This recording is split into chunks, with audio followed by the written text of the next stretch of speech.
Hey, this is Billy Childs from Brittany Fox, and you're listening to the Cosmick Voice. It's one small step for man, one giant leap for mankind. This is the Cosmick Voice.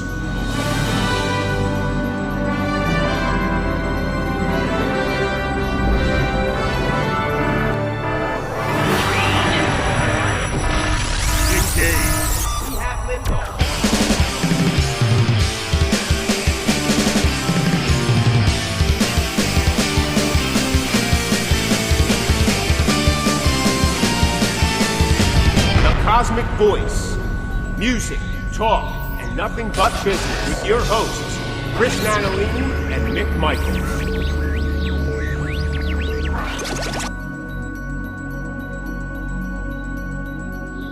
Hello, everyone, and welcome to the Cosmick Voice. This is Season 8, Episode 15. I am here with my co-host, Chris Natalini. What is going on, everyone? And I am Mick Michaels. Welcome back, everyone, to another show. Chris, how are you, sir? What's happening, Mick? I am doing great, my friend. How are you, sir? I am great. Probably not as great as you, but I am great. If you're great, then I'm great. That's all that matters. Is that how it goes? There's no levels of great. Well, it's just if you're great, I'm great. If you're great, I'm great. And that means the show's doing well. So I guess it's a win-win. Exactly. Everything is good, man. To be honest, I'm kind of excited to get into this show because I feel that there's a lot of things that need to be said about today's topic. But other than that, I am doing fantastic. Great to hear. You know what's something I don't like hearing? I'm hearing more and more that they just come right out, bookers, venues, and you want to be part of a show? The buy-on is. Let's get right to it, right? Let's get right to the negative. Remember back when, even not that long ago, where, that was never even talked about. That was kind of like a backdoor thing. Like, all those conversations happened in the band rehearsals or the meeting rooms of the promoters. That kind of stuff was never talked about out loud. Now it's just... It's always existed. It was always on a certain level, too. Now it's every level. Now it's part of the gig. If you want on the show, this is how it is. There's no two ways about it now. Right, so if you're brand new starting a band... You got to already have your escrow fund in play. Back in the 80s, I remember we used to do what was called a band fund. That means every week, everybody would throw in a certain amount of money. If you threw $10 in or $15 or it was $20 a week, you'd start putting money away for recording or stage set things or just in case some backup equipment or because we would buy a group PA system or that kind of thing. Yeah. There was things that you had to pay, hey, we need gas money to get to the show kind of stuff, that kind of thing, But, gas money even existed back then, right? You know what I mean? Yeah. But it was never about playing. Like I said, ticket sales have always been a thing, but you sold what you could, you returned what you didn't sell, you handed over the money, and they handed over some money to you. And that's just kind of how things worked out. Yep. Now it's a whole different thing. Hey, here's the buy-on, and I think we talked about it kind of briefly before, or you can decide to take column B, which is some astronomical amount of tickets on a Monday night, you know what I mean, in some remote area to cover the difference, but then you wind up finding that the tickets are way more than the buy-on. So, it's like pick the devil you know the best, right? Or something like that. I don't know. Right. It's half of one and 6 a dozen of the other. I'm not exactly sure what's worse. When you and I were coming up and we had to sell tickets for a show, just like you said, they'd be like, okay, listen, we'll just throw a number out, just round the number, 40 tickets. Sell what you can, return what you can't. With that we were under the impression that, it was to help get people through the door, right? If you sell those 40 tickets or even 30, it's 30 more people through the door. We never realized, or at least I don't. I'm speaking for you, but I didn't realize in the beginning years that was funding the show, right? I just thought I was helping the show. I didn't realize that money was paying for the national that was coming or whatever. So I always looked at it as, I'm helping the show. Selling tickets, I'm helping the show. But now it's come to the point where they're like, listen, give me, X amount of dollars and here's a bunch of tickets and do whatever you want with them. I mean, you know, they're not even selling it like, well, listen, if you sell tickets, we're going to help the show and it's going to be a better night. Now they're saying, here, listen, here's 40 tickets, give me X amount of dollars and you can do whatever you want with tickets. I don't even care if anybody shows up. I mean, really, that's what they're telling you. They're not even telling you that, you know, sell these 40 tickets because, you know, put some excitement behind it. Listen, sell the 40 tickets. We're going to get 40 more people through the door and this place only holds, you know, 200 and it's 40 more people for you and blah, blah, blah. And you're not even doing that now. You're just going, here's a bunch of tickets, sell them or give me money, and then do what you want with them. If nobody shows, nobody shows. And let me tell you, you know, back in the day when I was booking the Troc here in Philly, you know, me and my partner at the time, of course, we asked bands to sell tickets and return what you can. And if you bought them, you bought them. We booked a headlining band here, and at the time, they were pretty popular here in Philly. And they're not together anymore, but they were like, oh, yeah, we'll sell all the tickets, and, you know, the place will be packed. We're like, cool, man, whatever. They bought all their tickets. Well, when they went on, there was like 5 people in the building. And when you're in a room that holds 12, 1,500 people, and there's like a handful of people, you go, this is why you sell tickets, man. You can't just buy tickets. I get it. You can't do that because it doesn't help the show. Now you're in this big ass place and nobody's there. It doesn't make sense. But now we're in a, you know, a thing where they're going, just sell tickets here. This is the, if you want on the show, buy in. Right. I'm not even sure they're concerned about the amount of people that come out, except for maybe like bar sales. They just want to cover whatever their expenses are or the money that they put out or recoup what they put out. I get that. So by saying that, you just get bands that will go, all right, well, we'll just pay for the tickets. And like you said, we'll just pay for the tickets and, you know, whatever. We give them out or we don't do anything with them. I don't remember, and maybe because I was young, or maybe I was dumb, or maybe it was all the above. Like, I don't remember all the dirty laundry in terms of, like, you know, when a booker approaches you, they're, like, part of their rap is they're complaining about everything that they have to pay for. So do you want to be on the show? You know, that kind of thing. It was just like, hey, like you were saying, there was an excitement to it. Did I know that I was paying for the show? Well, no. I mean, because, again, was that our business? I mean, no, I don't think it was, but I guess it was all in presentation. Maybe it's always been this way, but it's the presentation now. But I guess what really irks me is, like, I'm talking even low-level shows, not do-it-yourself shows. I'm not talking do-it-yourself shows. I'm talking shows that involve some level of booker. This is where I'm seeing it all the time. Yeah. Right? Do-it-yourself shows where it's like bands help putting together other bands, and which I've read some recent articles. This is where it's starting to go again. Like, I think it never really went away, of course, and I think it's probably more in some areas than other areas, and it's also more in some genres than it is other genres.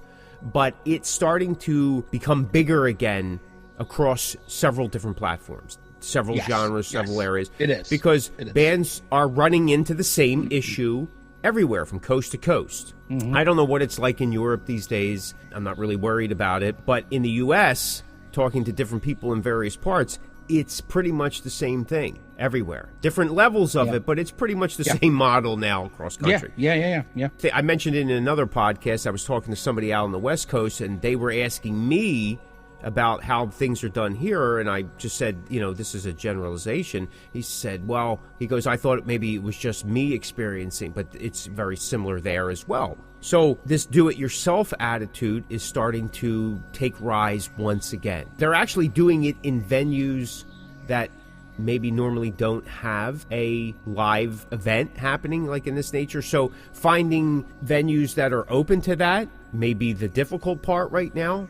You know, until those venues realize that, hey, this is a moneymaker now that they get their hands in there and too many cooks spoil the soup. But in the process, there's a lot of these things happening. I mean, years ago, you remember there was shows in churches and firehouse halls and, you know, community centers or, you know, whatever. Bands would kind of rent these things out and get a makeshift sound system or whatever and, you know, do whatever they have to do. So maybe that's kind of what's the response right now that's happening for what's going on at the moment and how it's turning out. Like, you know, and again, this is all post-COVID responses. Yeah. Right? Nobody wants to lose their shirt again. Nobody wants to be caught off guard and, you know, they want something to return to. I get that. But we've talked about this in other episodes. At the end of the day, it seems that the artist is now responsible for paying for everybody in the line. Yep. You know, and one of the realizations that recently happened for me is that I said I'm going through all this, I'm processing stuff, which probably would pertain to some of the topic today, is that the real power is not in the artist. Yeah, the artist can create the music, but the real power is in the people behind the scenes. Think about this. Let's put it in terms of film. Every actor or actress is waiting to be, hired by some director or producer. There's only been a small percentage of actors over the history of Hollywood that have been able to break that plane and become movers and shakers themselves. Tom Hanks and George Clooney and Tom Cruise. But the list of actors, no, they just sit around and wait. I'm ready for my close-up, Mr. DeMille. You know what I mean? That kind of thing. Yeah, I agree, man. I agree. And, and I don't know if we said it on the show. I think we did. A lot of these ticket selling shows are based on a smaller national. And I don't know if bands look at these smaller nationals like you and I do or have done. I don't think it's a thing anymore. I think that people don't look at smaller nationals like you and I do. Like for, you and I getting to open up for somebody that we like and really dig. We were talking in the past episode, we were talking about you guys opening for Stryper. Like that was a big deal for you guys, right? Like even Udo, like that was in Saxon, like all those bands are, that's a big deal for guys like you and I. I don't know if the younger set of bands coming up, I don't know if they care about opening up for nationals. We'll call them nationals, but I don't know if they care. I don't know if it means anything to them anymore that it does for you and I. Like I still do. I think it's amazing. Like I go, what? Yeah, I'll open up for them. That's amazing. But I don't know if that's a thing anymore. I think it's kind of, I don't know. I don't want to say it's blasé, but I don't think bands look at it like that anymore. I think they just go, oh, it's, we'll get in front of more people, but then they never capitalize on it. So what do, why put in all that extra work if you're not going to capitalize on it? It doesn't make sense. That's true. That's a good observation for sure. Well, and like you said, there's so many smaller quote unquote nationals that are out there that I guess it's become normal. Because honestly, I don't remember that years ago the same way as right? So it's not just me thinking that in terms of like there's a lot of these guys that you're like, I don't, some people like, some of your newer artists and newer, I could say like within the last 20, 25 years, some of these people, I'm not even 100% sure who they are. Yeah. You'll get somebody who was in a bigger band and they leave that band, start their own band, and now all of a sudden they're doing a coast to coast tour. And I'm like, well, who is that? Oh, they were the such and such to this band. Oh, but they haven't even proven themselves as that particular act. Does that make sense? Yeah. And all of a sudden they're 100%. being booked here and there. And then what happens is all these local bands have to pretty much cover that because they're expecting, like if you're at a top tier band, like look, let's use Kiss as a reference. Kiss comes into town, or when they did come into town, they were playing at your local arena or stadium or whatever it was. When a member left and did a solo career, they're not coming in and playing that. I mean, years ago, they were coming in and playing dinner theater because I seen Ace at a dinner theater. Yep. And then I seen him at a larger theater, maybe like you said, like a 1,500, 1,700 capacity, and that wasn't even filled. Yeah, he's still touring, and he has that name. I totally get it. But he wasn't playing the same venues. So you take a band that's not Kiss, but they had a good run of it, and then some member that you weren't even sure who that person was, because, you could name all the members of Kiss, right? I could name all the original members of Judas Priest and some other bands. Today, I couldn't name all the, and I'm not sure that a lot of people could. It's not the same thing. Yeah. So when a member leaves and all of a sudden he's on tour, you're like, unless that band's name, formerly of, is tagged to them, you're like, well, who is that? And like, so what you're saying is it's more commonplace, and maybe that's why bands don't, or, say local, even some of the regional bands, don't care as much or don't have a connection to it. Is that a way to say it? Sure, that's 100% way to say it. Yeah. So what does that? What does that say about the music scene altogether? Where's that put everybody? Man, and I'm not going to call the band out, but there is a band that you and I were talking about off the air that has been around a very, very long time, and they're about to do this small little trek here, through the States. And I go, does anybody know this band? Like, I know the band because I listened to them back in the day when I was younger and they were the thing at the time. And I go, in 2026, does anybody care about these guys? Like, it's amazing to me that, and of course the venues want to buy on. And I go, these younger bands are going to go, and of course I'm generalizing. I'm not calling everybody out, but I'm saying, like, these younger bands are going to go, who? Like, I want to open up for these guys. Why? Like, who are they? And I get it on a business level. These clubs are looking for bands to fill the venue and sell tickets and pay for that final payment. But I go, bands can't be looking at this excited about it. I would be, but I'm like, I can't imagine these younger bands like, oh yeah, I need to be on this bill because of who this band is. So I think a lot to the younger bands, it's just they go, oh, well, these guys must be somebody. And yeah, I'll do it because in hopes I'll get in front of other people. But they don't look at it like you and I still look at it to this day, like it's a big deal, and kind of think that maybe that could be a problem. Yeah, I see what you're saying. It does make sense. I mean, listen, we talked about it before. There's a butt for every seat. So sooner or later, somebody will jump on how they're sold. These guys used to be, here, check this out, or some little hook to get them to do the buy on. I see what you're saying. We talked about this seasons ago. I realized, like, say if there's 4 bands on a bill and there's a headliner, you're there supporting the headliner. There really is some responsibility to the support band, right? It's to keep the audience engaged, to keep the energy high, to put on a good show, to get people riled up for the headliner. It used to be, if you could do that, you were guaranteed work. That's why, like, when you go out and you see your favorite band at, say, your local Spectrum, the opening act always says, are you guys ready for, and then insert name, you know what I mean? Can't wait to see, that kind of thing. They're brought on to rile up the troops, so to speak. That's what our job is as a support band. For the most of my career, I've been a support band. I'm fine with that because I do it pretty well. Like you and I talked about, we used the word craft it. I've crafted that skill set. Hence why I'm able to work when I can or get certain shows, because I have that track record. I mean, and that just not happens overnight. That takes, I don't know how long I've been at this, 40 years, and I'm still working on it. But, listen, there's been some great bands that have been support bands their whole life. Like Armored Saint's been a quality support band their entire career. That's not to say that they haven't headlined, because they have. In certain markets, they will come in through the tour and do headline shows.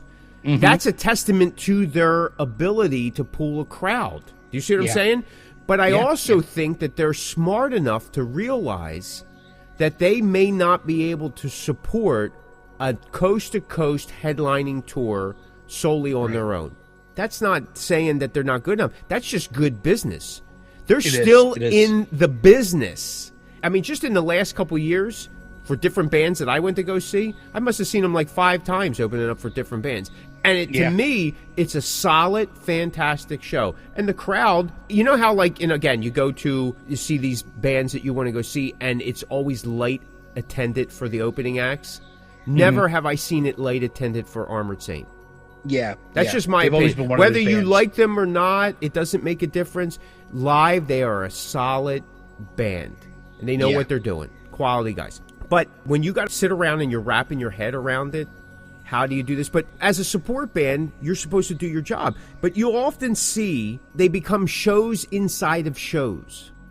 Yeah. They are to some degree. Listen, that 30 minutes, 40 minutes, that's your time to shine. But it's to enhance not only you, but the whole show. That's part of the professionalism. Not to take the attention off of everybody else. I see that often. I don't think that people understand the weight that's involved with the shows.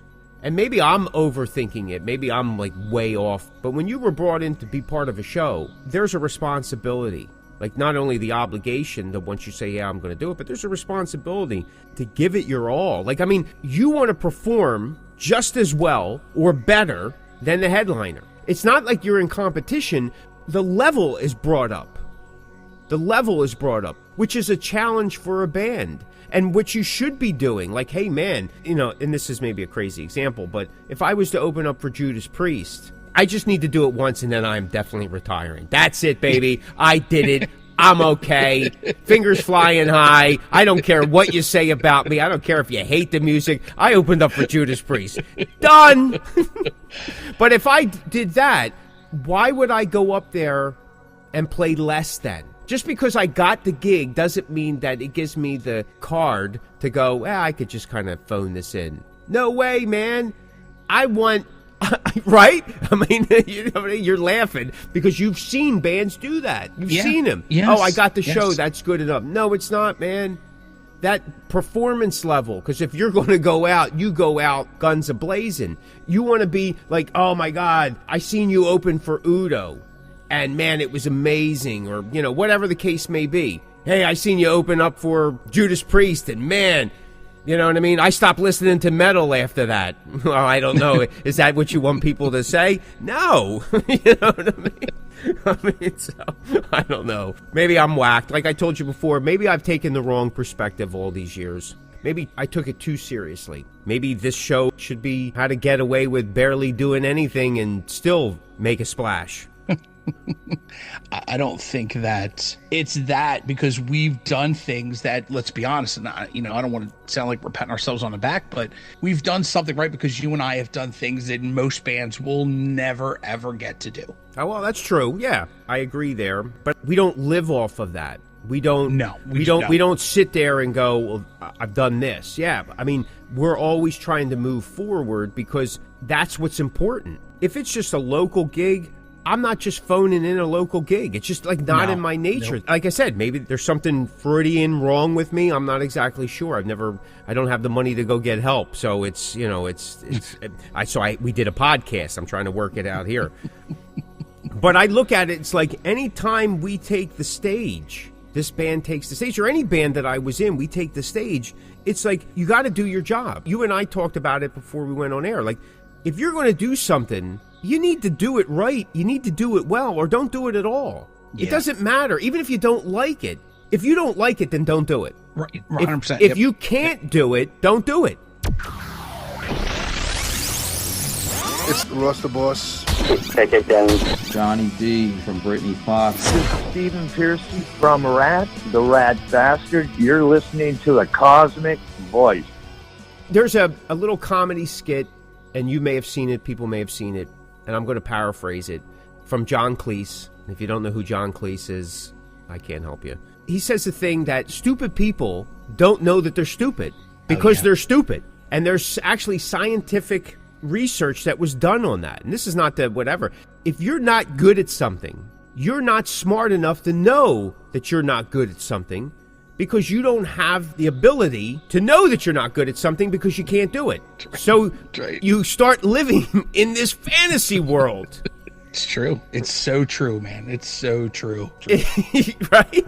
Because here's the thing. Like, if you realize you made a mistake, then you should realize that you need to fix that mistake. But if you never realize you make a mistake, whether it's on stage or how you handled the band's persona or how you handled negotiations or something like that, then you're not going to get better because you never realized it and you don't have the capacity to fix it because you didn't realize it. It's like an endless circle. You know what I'm saying? It is. It is. And I've always been one, especially in this band, that I'll take responsibility.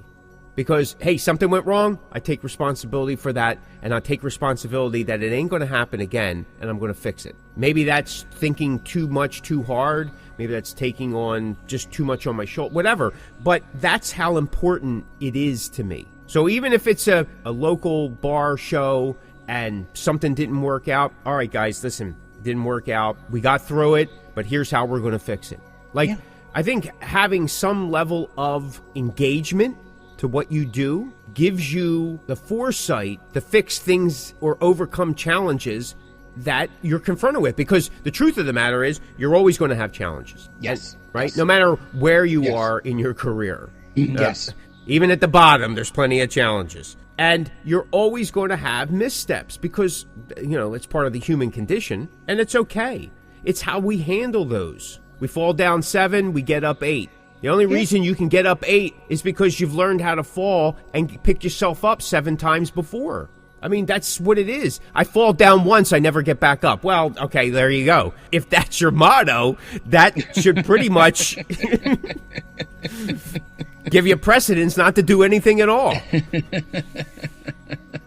Fortunately, that is the human condition, right? People have problems with admitting when they're wrong, or they have trouble playing together in the sandbox. Like, it's one of those things. It's just one of those things. What we talk about could be looked at as negative, but it also could be looked at, and maybe this is me just trying to put a shoe shine on it, as a way to bring it to the forefront, make people aware of it, because if you become aware of something, now you can make a change. Yeah. And that change could be simply, I'm not engaging in that. Or, hey, I like that attitude. Let's do more of it. Maybe not. I don't know. Maybe this show will go off the air at some point, and years later it's discovered, after the fallout of, and the apes take over, our show is found in the archives of a bus station. Listen to these two guys. They actually made sense. It did. They did. Damn dirty apes. And where are they? They're dead. They couldn't save the world. Damned it all to hell. Damn dirty apes. All right, should we get on with the topic of the show? Let's do it. All right, the topic of the show is End of the Road, How to Retire as an Artist. End of the Road, How to Retire as an Artist. Now, our real quick disclaimer. A lot of this is conjecture on our part, because I don't think either of us are ready to retire, even though we talk about it quite often. But this would be our view as we get the last call. What do you think, buddy? Well, first of all, I was thinking about this earlier, and my one issue with retiring is, are you retiring because you want to, or is someone else forcing you to retire? And that's the big question. With me, of course, we've talked about it on the air. In the past year, I've been without a band because of situations, right? But I was never, as much as I wanted to go, I'm kind of just done with this, because it was so hard and it wasn't getting any easier. We've talked about it on the air this past season, pretty much every show, how hard it is to keep moving forward as much as you want to. But my problem with all that was someone else's issues were forcing me to retire because I wasn't ready, right? We had some member changes and we could never fulfill that spot again. So to me, I was being forced into it because of the situation where I could not find a member to fill that spot. I was forcing me to not be able to play, not be able to rehearse, not be able to do the things. And that never sat with me because I'm not that guy. If I want to do it, I want to do it on my terms. And of course, things happen and the universe sometimes tells you something different. So I was starting to realize that maybe the universe was telling me that it was just time. Maybe the universe was telling me, listen, we're never going to fill this spot for you because of whatever reason. And maybe it's just time for you to move on with life, try to find something else. But this is all I've ever wanted to do. I love making music. I love creating. I love the teamwork. I love the fun of it. I love the travel. I just love it all. Everything that comes with it, whether it's bad or good, a pain, whatever. I just always enjoyed it. And I wasn't ready to stop. But the universe was telling me something completely different. So it was a constant struggle because I knew I wasn't ready to give up. And then as time went on, I started to go, well, maybe I should just listen to the universe. Maybe I should just hang it up and be done because I was having trouble fulfilling that spot. And then I feel like the time when I said maybe, like my body just kind of shifted. Something happened within the project that I was in that made my body just shift. My soul just took a shift. And the universe was like, okay, this is what you needed to do. And here we are. Now we're presenting you with this bigger and better thing for you. And that bigger and better thing for me was to return to the band I had spent so long with. And being back in the band, it's a better atmosphere. It's just better all around. It's a better vibe. Everybody's on a great level. Everybody is happy. And we're all enjoying ourselves. That's kind of some of the stuff that I didn't get to do the first time around. But I'm also approaching it a little bit differently. because now I'm like, oh, okay, now I feel blessed that I'm back in this situation. So I guess what I'm trying to say is you'll know when it's time to retire and how to handle it because you'll want to do it. But don't do it because of other outside interferences. Don't let anyone tell you it's time to retire because of someone else. You keep moving forward and figure out what's blocking you. Whether it's the universe is telling you something, whether it's your belief in a religion, whether it's faith, whatever it may be. You will be exactly where you're supposed to be at that moment. But I have a hard time with my passion being held up by somebody else. And that was a big thing for me. And even returning back to my former band, it was kind of, they were dealing with the same thing. It was just someone was, held them up. And once people walk away, then it opens up doors for other things to happen and everybody can move forward with the way that they intend to and the way the universe wants them to. So I'm a big proponent of not letting people force you to retire. You retire when you're ready. Was I close to being ready? I was. But you know why I was close to being ready? Because I was fed up and done with all the BS that I had to put up with to keep moving forward. It started to become a struggle. And that's what took me to my thought of, you know what? I think I'm done. Not because I was ready to be done, but because I just was tired of putting up with the fight to keep moving forward. And now that I'm in the position I'm in, back in the position I'm in, I know it's exactly where I need to be. And this is where the universe put me, or faith or religion, whatever your thing is to get you to wake up the next day. That is exactly the thing that put me in the position I'm in now. And I'm glad that I didn't call it quits. And I'm glad I didn't retire. And I'm glad I kept moving forward. I just had to figure out what that block was that was holding me up from being in the position I'm in now. And that's the hardest part. But I feel like if you're going to retire and you're preparing to retire, which I see a lot of guys do nowadays, because of jobs or family, listen, it's hard. It's hard being in a band. It's hard being in a band as we get older. It's because of a million other things. Our responsibilities change. When I was in a band, when I was in my 20s, nothing else was more important than the band. Nothing.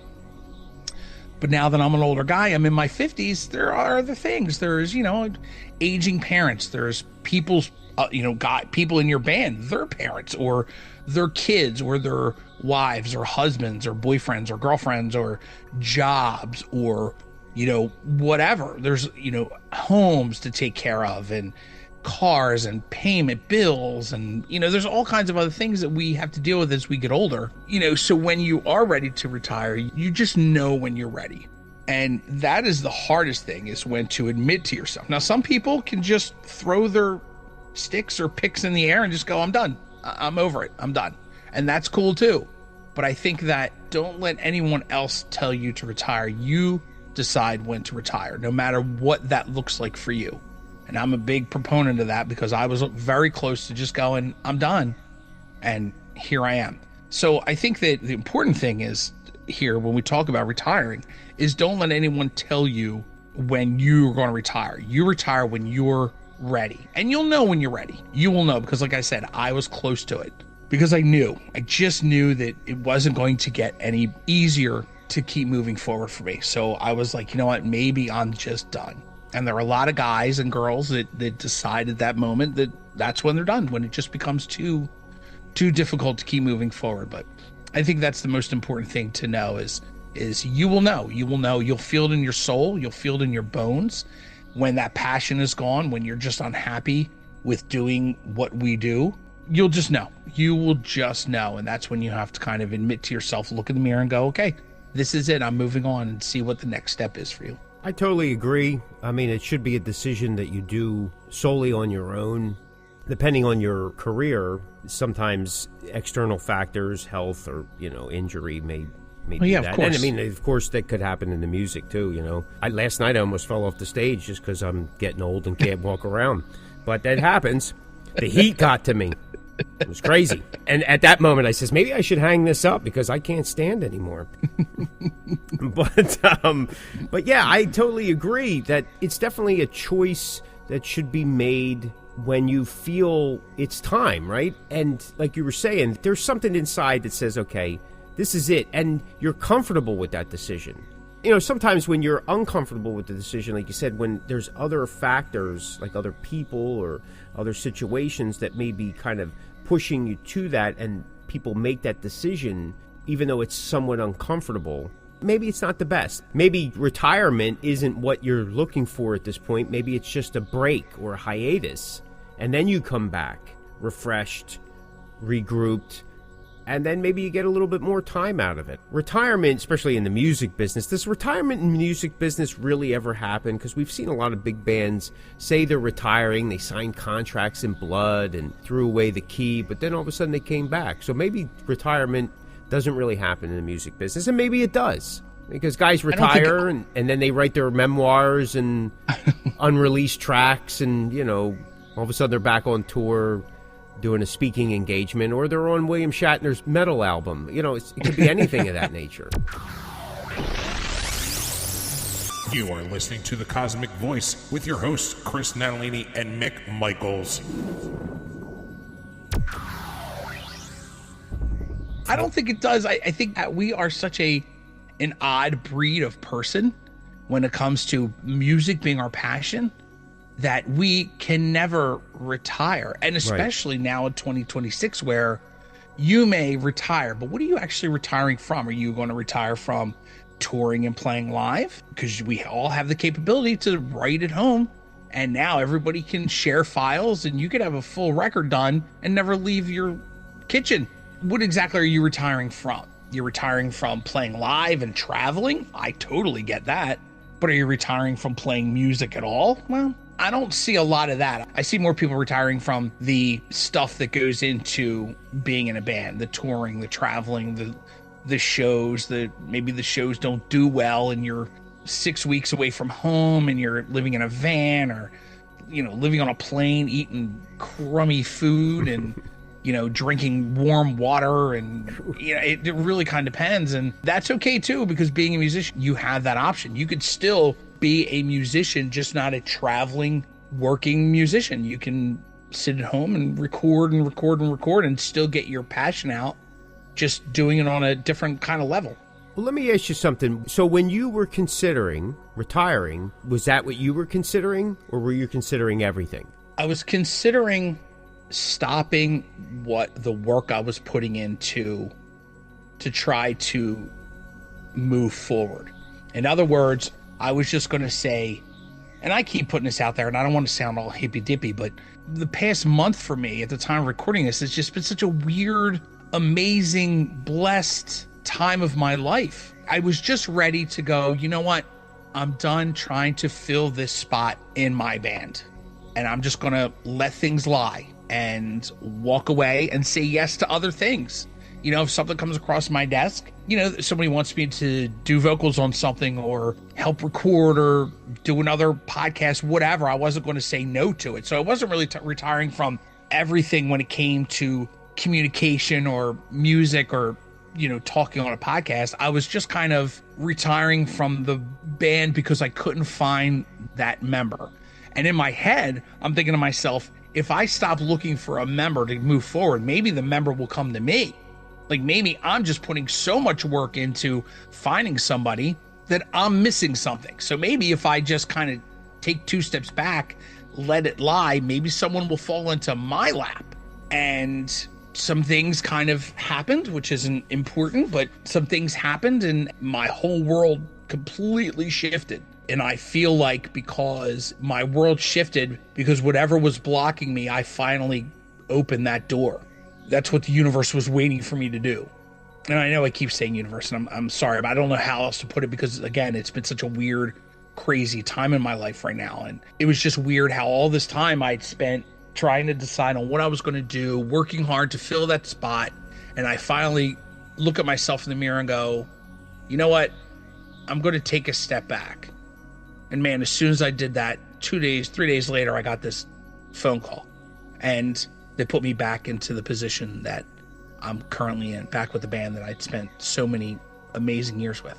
And you know, what's even weirder is, on that situation, the band I'm back with, they had a guy who decided that he was done and he was retired. And that's what put me back in that position. So it's weird that we're talking about retirement, because this whole thing is exactly how it stemmed from someone that retired. So something on that end told that person, hey, maybe it's time to be done. And maybe you could do other things from your house. But that person was done with the grind of being in a band, and he was done. So doors opened for me to be back in that position. And it's so bizarre to me of how this whole thing came about. I guess that's a long way to answer your question. I apologize, but I think I wasn't done with this form of entertainment or media or music, however you want to look at, however you want to put the Cosmick Voice into a category. I wasn't done with any of this extracurricular stuff. I was just done with maybe being part of a band. So when I say I was going to retire, I think I was just thinking about maybe I'm just going to stop being in a band and I'm going to do other things that could tie into being in a band. You know, I always tell my buddy, and I'm just going to call him out, I always say to my buddy Rich, because he used to be a singer in a band, and you know, now he does some radio stuff, and I go, maybe that was your calling. Maybe being a singer, as much as you wanted it to be, wasn't your calling, but now you're doing radio, and maybe radio was your calling because you're still involved in music. You still have the power to push music forward, not being in a band, but you're doing it another way. So maybe that's your calling. So I thought to myself, maybe at this point in my life, maybe doing stuff outside of being in a band was my calling at this stage of my life. So I just kind of was like, you know, maybe I'm just kind of done being in a band. Maybe it's just time for me to just stop, because I could still record, I could still do things, I could still help other people, and you know, just not be the daily grind. But yet here I am. You know, obviously I was not ready to go, because you know, I'm still in a band, and thank goodness I'm extremely happy and I'm extremely blessed at the situation I'm in right now, and thank God I didn't give it up, because you know, I don't know where I would be, honestly. You know, they say everything happens for a reason, and I could tell you that sitting here today, I could tell you that, yeah, there are things that happen for a reason, and it's crazy to me. Yeah, to answer your question, yeah, I think retiring, I think I was just done in a band position.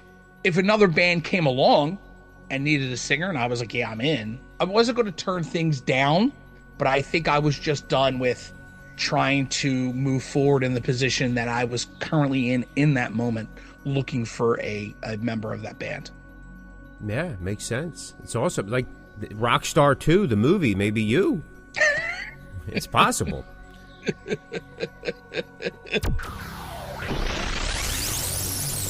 You bring up a good point that retirement could be from certain aspects and not other aspects, right? And again, especially now, as you put it, in today's world, you could still be into music and never have to leave your house. There's individuals who make a great career on that. I've spoken to some well-known guitar players that have retired from the life of recording albums and hitting the road, that they're composing music in their home studio for TV and film and other things like, you know, scores and things of that nature. And they've gotten into the lessons type of thing, whether it's books or, you know, at the time, maybe DVDs or, you know, now it's online streaming, teaching, and some people keep regular roster of students. There's many major guitar players out there that have a roster of students that they do remotely via, you know, Zoom or something of that nature, StreamYard and things like that. They make good money.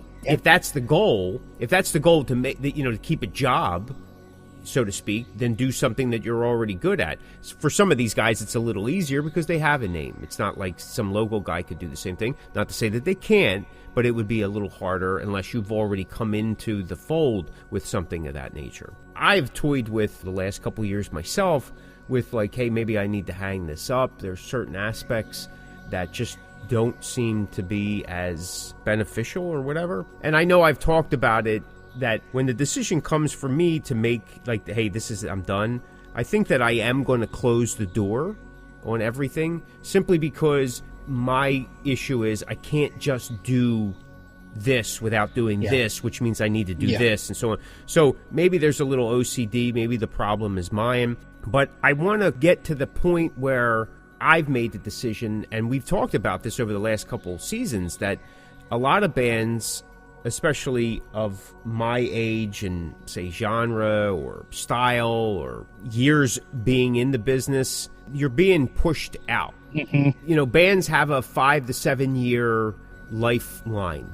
Some bands don't even make 5 years. But when you're in the mix and things are kind of popping, even if a band goes longer than that, there's about a 5 to 7 year where you're kind of like things are going your way. And then you're back to like you got to work. You're a band that people know, but you're still working to try to keep afloat.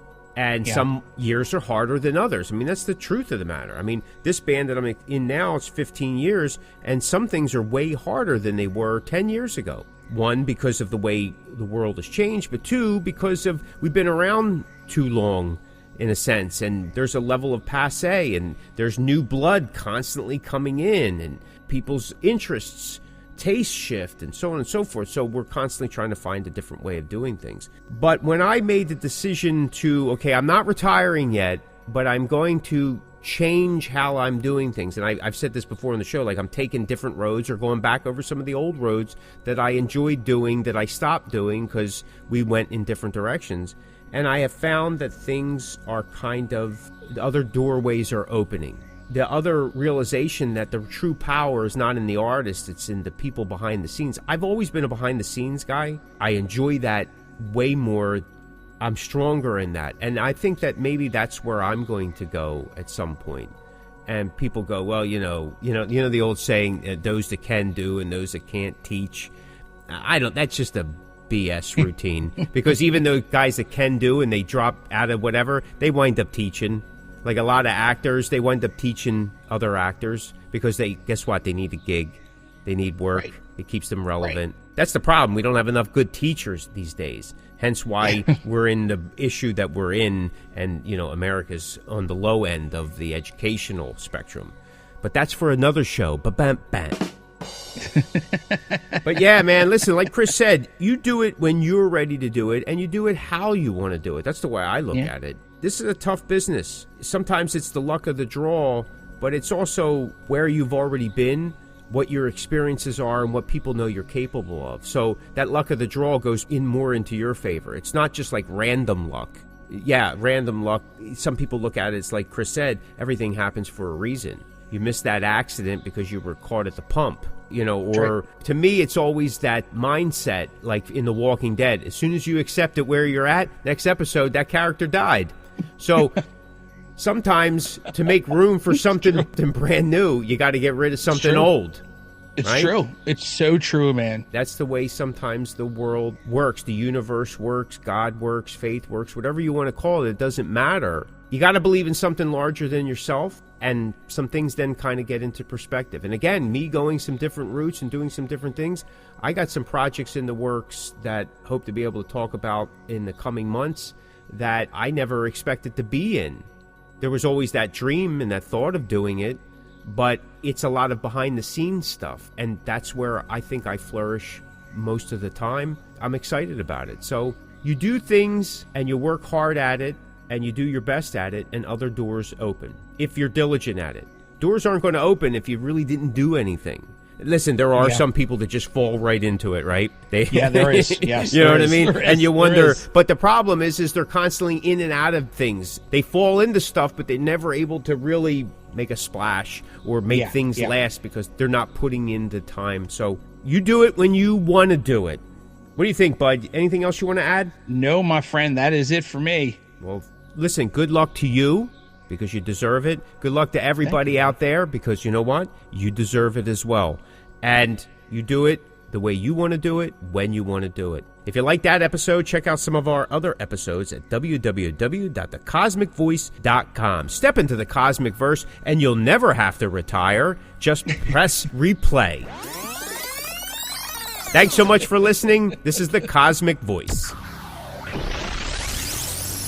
If you have a question, a topic idea, or something you want us to address, just contact us through our Facebook page at The Cosmick Voice. You can listen to The Cosmick Voice at Spotify, Breaker, Apple, Google Podcasts, Radio Public, Pocket Cast, and at thecosmicview.com. Check us out on Facebook at The Cosmick Voice.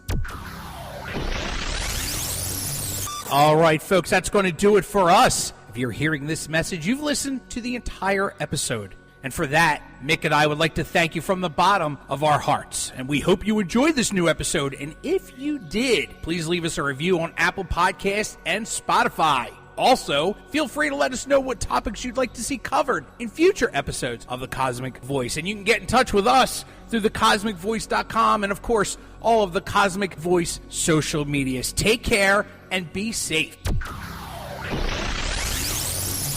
You're listening to The Cosmick Voice. Music, talk, and nothing but business.